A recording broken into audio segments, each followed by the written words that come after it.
고맙습니다. 네, 그리고 올해 부천국제 애니메이션 페스티벌 국제경쟁 부문의 유일한 한국 영화로 이름을 올리신, 그리고 첫 장편 데뷔작을 만드신 박재범 감독님을 소개합니다. 여러분 큰 박수 부탁드립니다. 네, 안녕하세요. 박재범이라고 합니다. 네, 여러분 박수 한 번 더 크게 쳐주세요.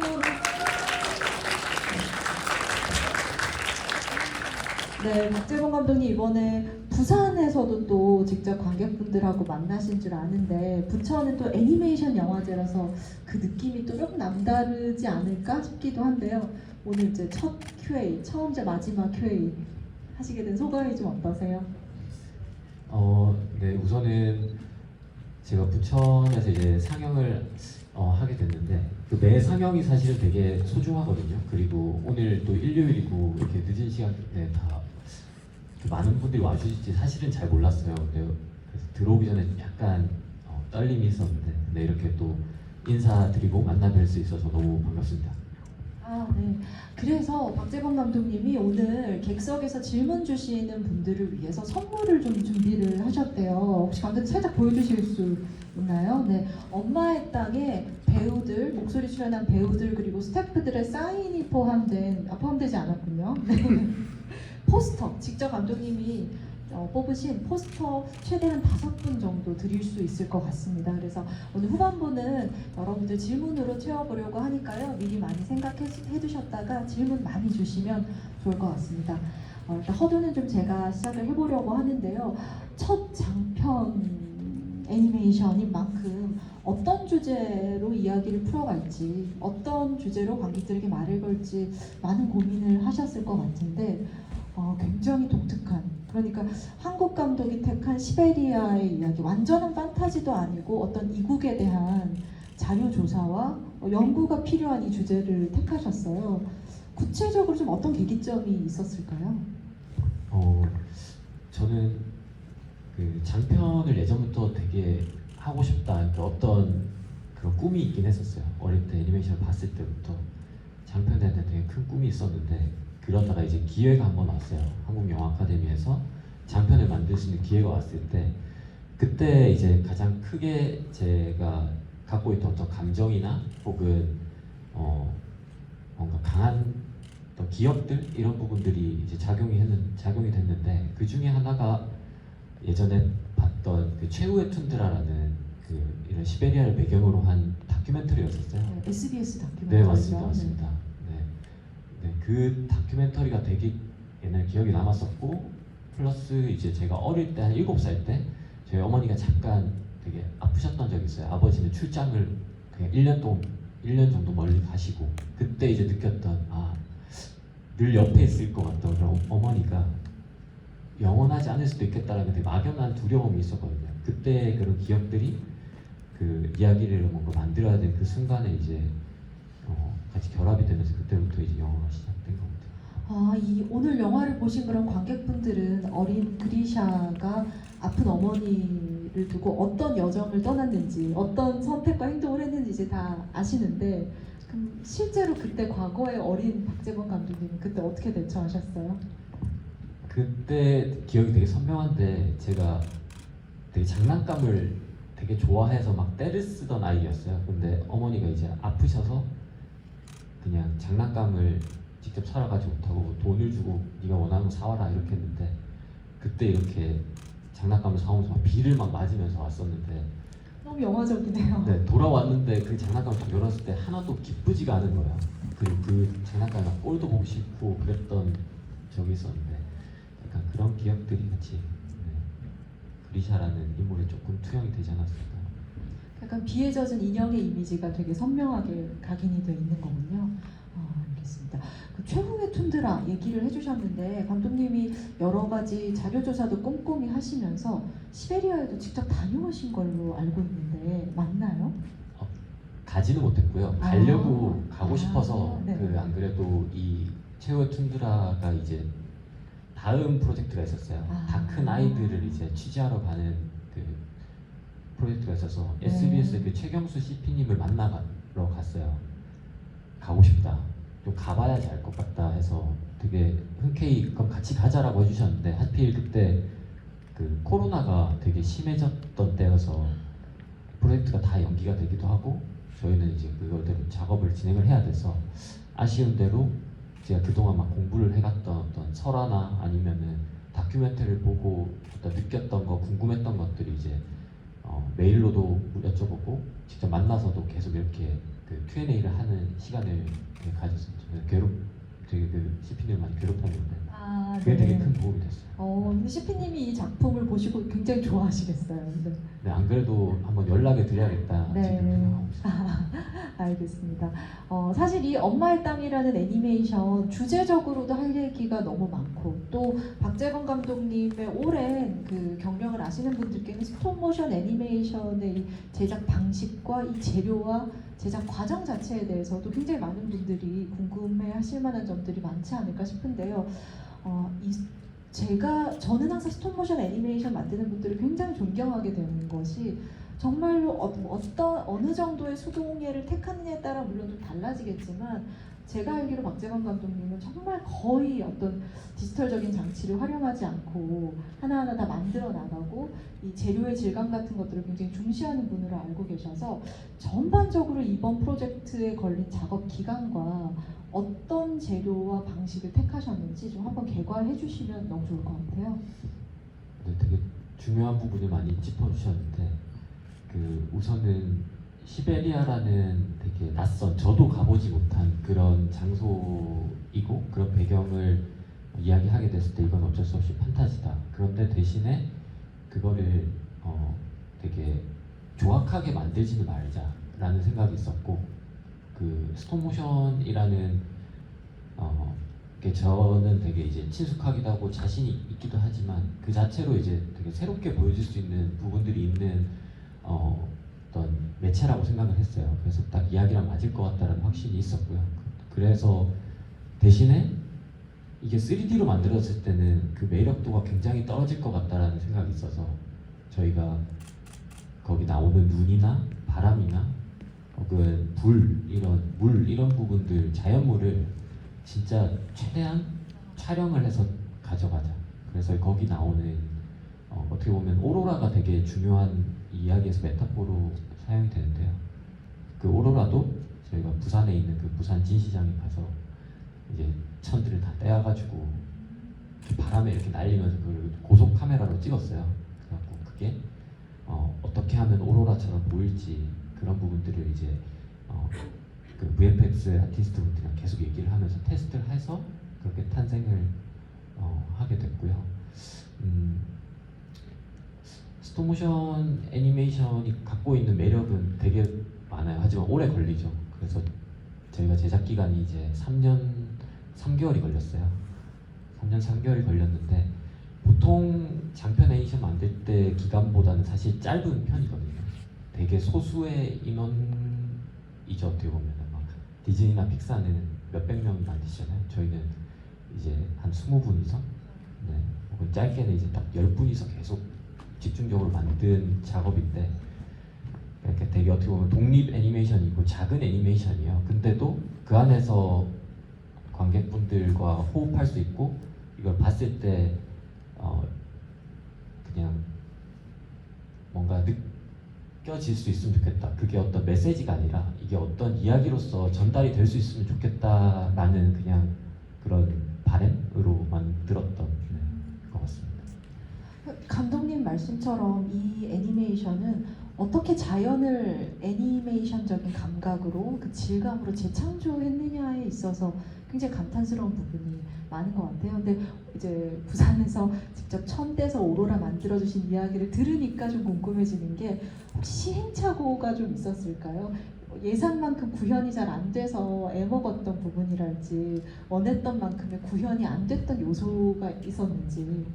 거의 모든 단계에서 한 번에 제대로 간 적이 없어요. 그러니까 왜 그러냐면 저도 막연한데 저도 안 가봐서 막연하고 그래서 더 찾아보고 했지만 함께 작업하시는 분들은 사실 저보다 더 막연하다고 생각했어요. 근데 그 부분을 어떻게 보면은 설득시켜야 되고 혹은 어떤 결과물로 만들어야 되다 보니까 그 과정이 사실 되게 빠르게 이루어지지는 못한 것 같아요. 우리가 일상생활에서 옆에 우리 극장 이렇게 되면은 다 상상을 할 수 있지만 기본적으로 다 안 가본 곳이고, 그래서 그런 공부를 많이 요청을 했어요. 이 다큐멘터리 봐주세요. 그리고 꼭 그 시나리오나 이런 부분을 여기 다 체크해달라는 어떤 어떻게 보면 약간 그 고집불통 같은 그런 감독의 모습이었을 것 같은데, 그래서 아마 좀 제작진 분들도 그런 부분이 힘드셨지 않을까 싶은데, 저는 유일하게 그걸 만들 수 있는 그게 유일한 방법이었지 않았을까 하는 그렇게 생각합니다. 갑자기 고집불통이었다고 자기 고백을 하셨는데 오늘 제작진 분들도 좀 와 계신 걸로 알고 있는데 맞나요? 네, 여기 이제 제작진 분들이랑 또 어떻게 보면 저희 작업을 직간접적으로 이제 소식들을 알고 계신 그런 동료분들 혹은 후배분들 혹은 이제 이제는 다 같이 애니메이션을 함께하는 동료죠. 그런 분들이 이제 곳에 앉아 계시거든요. 아, 그렇군요. 네, 엄마의 땀을 만들어 주셔서 감사합니다. 네, 박수 한번 드리겠습니다. 네, 수고가 많으셨고요. 네, 그러면 저희 오늘 Q&A 시간이 그렇게 길지가 않아서요. 이제 객석 질문 한번 들어보면 좋을 것 같습니다. 손 한번 들어주시면 지금 몇 분 정도 계신지도 파악이 좀 필요해서 네, 생각보다 많으셔서 네, 그러면 열심히 가보시죠, 감독님. 그러면 가장 먼저 네, 이쪽에 계신 스웨터 입으신 분이 가장 먼저 손 들어주셨던 것 같아요. 네, 손 한번 들어가지고 계실까요? 네.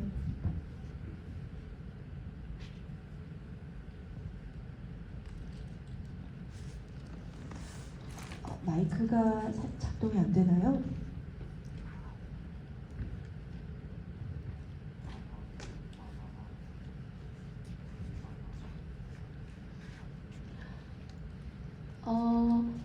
혹시 괜찮으시면 육성으로 질문하셔도 괜찮을까요? 네, 네.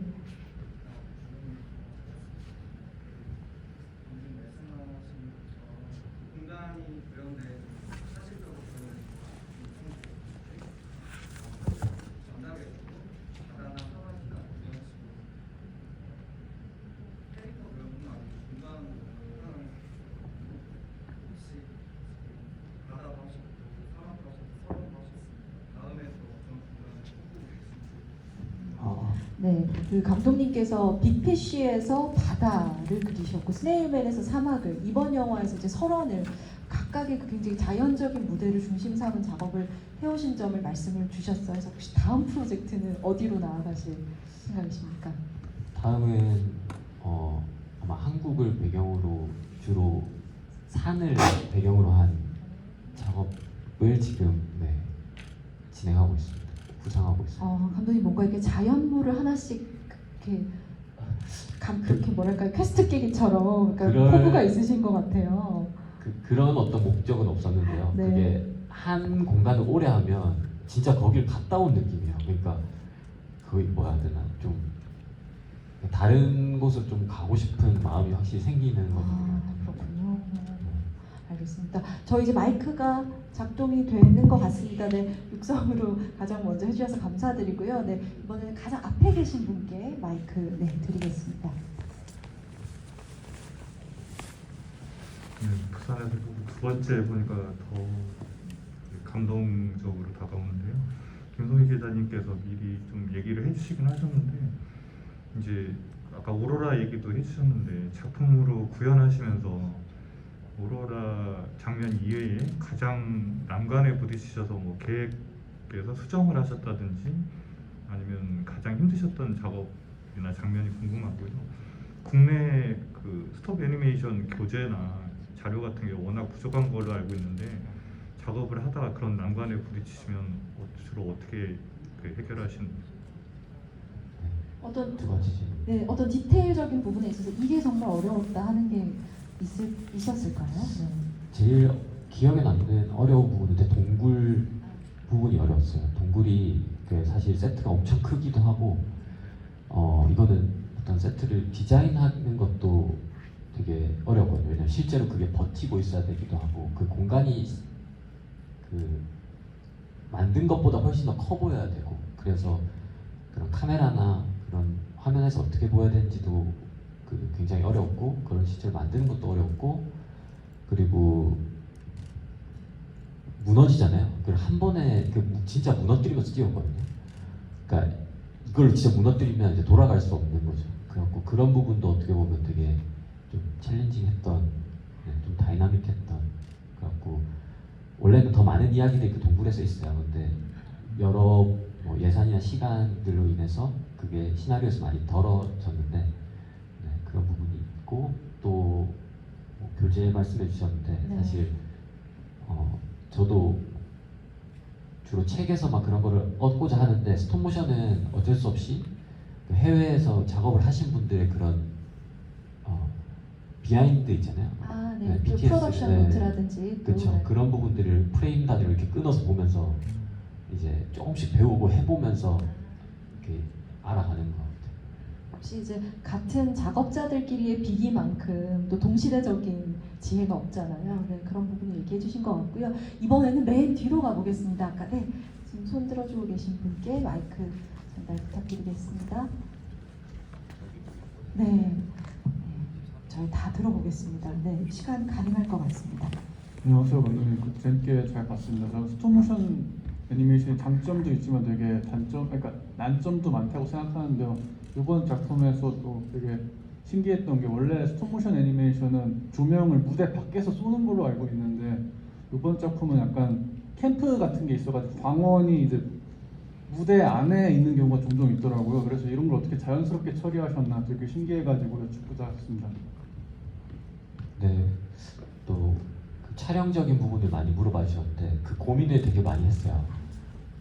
그러니까 우리가 뭔가를 볼 때 빛이 있기 때문에 보는 거잖아요. 그래서 그게 빛이 지금 같은 공간이면 필요하면은 라이트를 그냥 켜면 되는데, 여기는 그냥 전기가 들어오는 것도 아니고 하기 때문에 어떻게 보면 달빛이나 거기 모닥불이나 이런 부분들이 되게 중요하고, 근데 가능할 거라고 생각했던 부분은, 다큐멘터리 보면 늘 그렇게 집안의 중앙에 이렇게 불을 피워놔요. 그게 되게 의미적으로도 좋았던 것 같아요. 그러니까 이 사람들의 온기를 주기도 하고, 그게 또 중앙에서 이제 옆으로 퍼지는 어떤 이미지이기도 하고, 그 동시에 뭐랄까, 그게 결국에는 사람들이 살 수 있게끔 또 도와주는 어떤 빛인 거잖아요. 그런 부분들이 좀 다 작용을 해서 촬영 감독님들이랑 되게 이야기를 많이 나눴어요. 이거를 그래서 그 안에 스테이징을 어떻게 짜고 어디에 서 있을 거며, 그 인물들이 사실 살고 있는 공간들이 각자 자리가 어디며, 이런 부분들까지도 얘기를 많이 나누면서 디자인을 했습니다. 서사적으로도 의미가 명확한 광원이 존재했다는 게 만드신 분들의 입장에서는 너무 행운이고 좋은 부분이잖아요. 그렇죠? 네, 알겠습니다. 이번엔 가운데에서 또 손 들어주셨던 분 계신 것 같은데요. 네.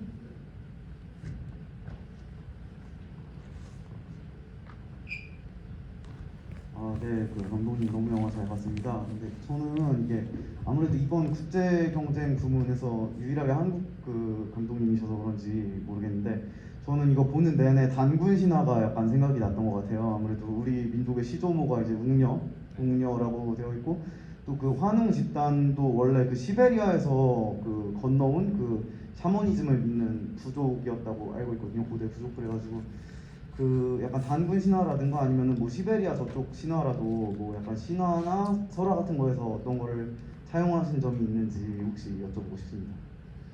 네, 저도 그러니까 초반에 말씀드렸던 것처럼 이게 다른 나라 이야기인데 과연 제가 할 수 있을까, 이런 고민을 많이 했었어요.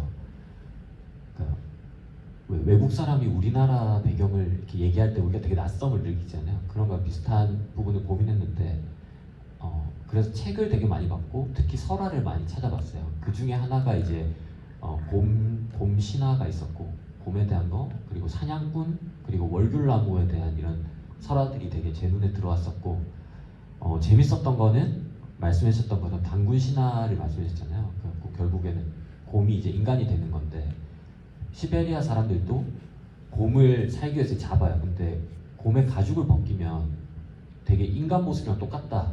그래서 사실 이게 우리의 조상이고 우리 가족이다라고 믿고 있는 부분이 있어요. 그래서 그 곰에 이렇게 제의를 하고, 그러니까 되게 가족이라 생각하면서도 두려워하는 거죠. 그러니까 그런 부분들을 딱 보고 어쩌면 되게 원초적으로 사실 이건 되게 보편적이고 다 똑같이 느끼는 부분일 수 있겠다라고 생각을 해서 이 이야기를 할 수 있겠다라고 생각했던 부분도 그 곰에 있습니다. 정말 듣고 보니 이제 원형적인 네. 상징처럼 다가오는 부분이 있는 것 같습니다. 이번에는 오른쪽 뒤편으로 가보겠습니다. 이쪽에서 손 들어주셨었는데요. 네, 두 분이 계셔서 차례대로 듣겠습니다. 일단 지금 손 들어주고 계신 분, 네.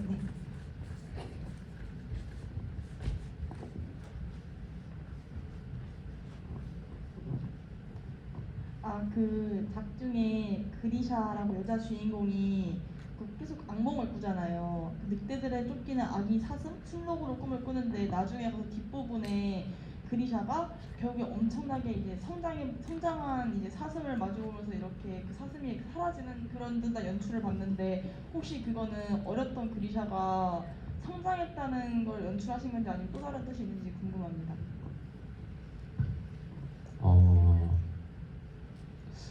그리샤가 봤던, 그러니까 거기에 나왔던 사실 술록이 제일 처음에 아기 술록이랑 있던 그 어미 술록이 계속 나오는 어떤 구조이거든요. 그래서 어떻게 보면 인간에 의해서 조금 억울하게 그 아이와 떨어져 버린 술록이잖아요. 근데 그런 술록의 어떤 원한 혹은 그런 부분들이까지도 그리샤는 이제 볼 수 있는 존재가 된 게 아닐까. 그래서 그걸 어루만져 줄 수 있는 주는 그런 장면이 이제 들어간 것 같고요. 네, 어떻게 보면 보신 대로 그리샤는 또 그 전에 이제 처음에 그렇게 이렇게 누워서 엄마의 부축을 받던 그리샤가 아니라 이제 스스로 일어날 수 있는 그런 인물이 된 거죠. 그렇게. 네, 그리고 바로 앞쪽에 이렇게 손 들어주셨던 분이 계셨는데 혹시 질문, 네, 마이크 부탁드릴게요. 저희 마지막으로 질문 듣겠습니다. 질문 간단히 부탁드릴게요. 네, 작품은 너무 잘 봤고요. 제가 짧게 두 가지만 좀 질문을 답변을 좀 부탁드리겠습니다. 첫 번째는 그 다큐멘터리 최후의 툰드라를 보고 이 작품에 이제 영감을 얻으셨다고 하셨는데 그 작품에 보면은 마지막에 그 동굴 부분에서 저는 좀 미야자키 하야오 작품들이 좀 많이 떠올랐던 것 같아요. 뭐 나우시카나 원령공주 같은 게 좀 떠올랐는데 혹시 감독님께서 그 동굴 부분을 표현하실 때 영감을 받거나 영향을 받았던 작품이 있는지 좀 궁금하고요. 두 번째는 마지막 그 장면에서 어머니께서 깨어나시기 전에 그 떨어지는 눈을 막는 장면이 있는데 그 그리샤가 사실은 그 열매를 따갖고 가잖아요. 그러면 그 표현이 돼 있지는 않은데 그리샤가 따온 열매를 드시고서 깨어나신 건지 아니면 그분이 생략되어 있기 때문에 혹시라도 감독님께서 이분에 대한 고민을 굉장히 많이 하셨을 것 같은데 다른 어떤 엔딩을 좀 고민하셨던 게 있는지 그런 것도 조금 궁금합니다. 어떤 레퍼런스가 있으셨었는지. 동굴은 그 뭐지? 사실 거기 그렇게 비슷하게 생긴 태국의 동굴이 있어요. 근데 동굴이라는 것 자체가 그 어떻게 보면은 뭐랄까 당군 신화에도 나오듯이 되게 모태적인, 그러니까 어떤 그 뭐랄까 되게 어떤 출발을 어떤 잉태를 상징하는 어떤 부분도 있잖아요. 그래서 그런 부분을 되게 많이 의미적으로 생각을 했고, 그 추움이라고 거기 이제 사람들이 사는 삼각형의 이제 집이 있어요. 거기도 이동식 가옥. 네, 가옥이 있는데 거기도 이제 위가 이렇게 구멍이 뻥 뚫려 있거든요. 그거에 어떻게 보면 되게 큰 형태라고 생각을 해서 저는 그 동굴을 자연스럽게 만들게 됐었고, 저도 지브리 애니메이션의 팬이기 때문에 그 어떻게 보면은 분명히 그 부분이 의미적으로도 겹칠 수도 있겠다라는 생각을 하고 있었지만, 근데 엄마의 땅은 또 그 애니메이션들과는 또 다른 이야기로 풀 수 있을 거라고 생각을 해서 뭐 막 그 부분의 어떤 연출적이나 이런 부분들 레퍼런스 삼거나 하진 않았어요. 오히려 전 작업에 들어가면 다른 작업들을 볼 시간이 많이 없기도 하고 일부러 겹칠까봐 거리를 많이 두는 편인데 만약에 그게 떠올랐다면 아마 그 비슷한 어떤 원초적인 얘기를 하게 되면서 분명히 겹치는 부분이 생기는 게 아닐까 생각을 하고요. 그리고 하나가 더 엔딩에 네, 관해서 있는데요. 네. 엔딩 부분은 제가 사실 그 작업을 하면서 제일 넣고 싶었던 게 그 최후의 툰드라를 보면 술록들이 막 그 때를 지어서 달려가는 장면들이 있어요. 빙빙빙 돌면서 수천 마리의 술록들이 그게 엄청 힘이 있거든요. 근데 어떻게든 엄마의 땅에 그 장면을 넣고 싶었어요. 그 술록이 막 힘있게 뛰어가는 모습들을. 근데 이걸 어떻게 스톱모션으로 해야 되나 이런 고민을 하게 되잖아요. 그래서 이건 안 되겠다라고 생각은 하다가 이걸 표현을 못하면 너무 뭐 미완성 같을 것 같은 거예요. 그래서 마지막 장면에는 이걸 꼭 넣고 싶다라는 생각으로 엔딩에 들어가게 됐고, 다른 엔딩은 사실 크게 생각은 하지 못했던 것 같아요. 그러니까 자연스럽게 이야기가 흘러가는 거니까 못했고, 그 월귤나무 열매를 물어보셨는데 그 월귤나무 열매 자체가 뭐 약이 되건 어떤 해결책이라는 어떤 부분을 명시하고 싶지는 않았던 것 같아요. 그게 어떤 이유로 그러니까 알 수 없잖아요. 엄마가 어떤 병인지도 알 수 없었고 그게 어떻게 해서 작용을 하거나 그리샤에게 어떤 의미가 되는지도 사실 그거는 딱 이거는 뭐다라고 말하기 어려운 부분도 있지 않을까 싶었던 거죠. 네, 그래서 뭐 엄마가 그 월귤나무 열매를 엄마에게 그 열매를 먹인다거나 이런 장면은 좀 자연스럽게 없었던 것 같습니다. 네. 저희 꽉 채워서 정말 오늘 Q&A 6분 질문 들었고요. 제가 아마 포스터 한 5장이라고 들었는데 일단 질문 주신 분들 앞에서 감독님께 직접 받아가시면 될 것 같습니다. 오늘 그럼 슬슬 마무리를 해야 할 것 같아요. 저는 이 영화 보면서 이 숲의 정령을 둘러싼 그리고 영토를 둘러싼 환경 착취와 이 개발의 서사가 단순히 생태적인 관점, 환경주의적인 관점만이 아니라 어떻게 땅이 인간의 정신 그리고 영혼과 관련이 있는가를 뭐 물론 극중의 인물의 대사를 통해서도 직접적으로 이야기를 해주셨지만 그런 주제 또한 아주 강하게 느낄 수 있는 작품이어서 이것이 시베리아 이야기지만 한국 관객에게는 특히나 아주 무의식의 차원에서 일제강점의 역사도 어떻게 하면 떠올리게 만드는 그런 작품이 아닌가라고도 생각을 해서 좀 더 흥미롭게 보았던 작품입니다. 그래서 오늘 관객분들과 이렇게 얘기 나눌 수 있어서 더 흥미로웠고요. 마지막으로 감독님 끝인사 부탁드릴게요. 네, 제가 GV 하는 시간이 많이 없다는 걸 알고 사실 제가 평소에 하는 말보다 배속을 조금 해서 막 말씀을 드리느라고 전달이 잘 됐는지 모르겠는데 그만큼 되게 사실 질문을 많이 해주셔서 놀랐고 그리고 늦은 시간에도 이렇게 와주셔서 사실 더 놀랐어요. 많이 안 계실 줄 알았거든요. 근데 너무 소중한 자리 해주신 덕분에 되게 저한테도 되게 좋은 기억으로 남을 것 같습니다. 오늘 와주셔서 너무너무 감사드리고 혹시 이제 이 영화가 나중에 극장에서 개봉을 하게 되는 그런 소식이 전해지면 꼭 함께 응원을 해주시면 정말 너무 큰 힘이 될 것 같습니다. 오늘 감사합니다. 네, 감독님 너무 감사드리고요. 끝까지 함께 해주신 관객분들도 감사합니다. 네, 그럼 Q&A 이렇게 마무리하겠습니다. 조심히 들어가세요. 감사합니다. 질문 주신 분들 제가 포스터 드리겠습니다.